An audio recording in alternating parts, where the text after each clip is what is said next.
السلام عليكم ورحمة الله وبركاته. سؤال waa saaxiibayaal waxaan rabnaa 5 trade ama 4 trade camal inaan hortiina ku qaato maanta aan tijaabiyo bal ayamahan waxa waaye suuq horta aad iyo aad u kacsan yahay waxa waaye marka si idinkan aad u yar fahantaan aad waxna ugu faa'iideysataan bal maalin walba waxaan isku dayi doonaa 3 trade 4 trade camal marka hore ugu horeyso waxaad iska saxdaa timeka waxaad ka dhigataa markaad kaligaa tahay 5 second waayo 5 second waa meesha ugu macquulsan ee lacag laga sameyn karo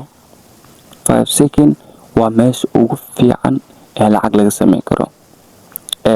midda kale suuqyada oo 5 second laga helayo waa kooban yihiin USDT oo badan lacagaha USDT wataan marka halkaas iska saxdo lacagtana iska fiiri lacag yar oo macquul iska saaro kulli wax badan ha saaran marka si aad maalmaan ugu baraadkeyso marka waa tuuranay kiina ugu horeeyaan tuurayna okay bal aan isla aragno okay kiina ugu horeeyaan tuurnay bal aan isla aragno okay waa haynaa halka midkii hore oo loos naga noqday bal hadana mid kale aan tijaabino suuq bay u socdaa xagga hal location ka muuqdo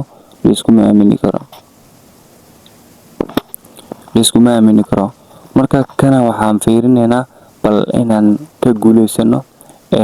aan isla aragno waa gacantii saddexaad aan tuurno 5 second marka 5 second sida tan ku fiican yahay 5 second wax loo dhigi karo malahan 5 second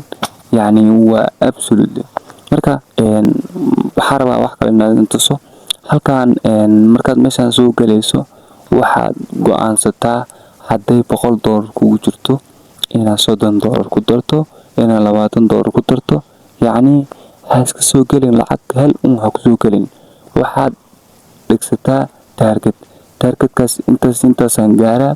ku soo bax markaad soo baxdo oo 30 ama $20 hesho maalintaas waaba kaaga badanba hadaa $50 ka sameysataa waa okay marka xisaab go'an ku soo fikir kuna soo tasho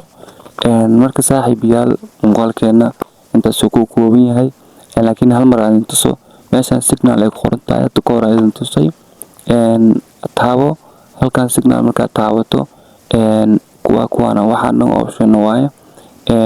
mid kartid ma dooran kartaa mid daqiiqadiis iska yartahay oo macquul ah iska dooro marka saaxiibayaal aad iyo aad u mahadsantihiin muuqaalka xiga insha Allah bye bye.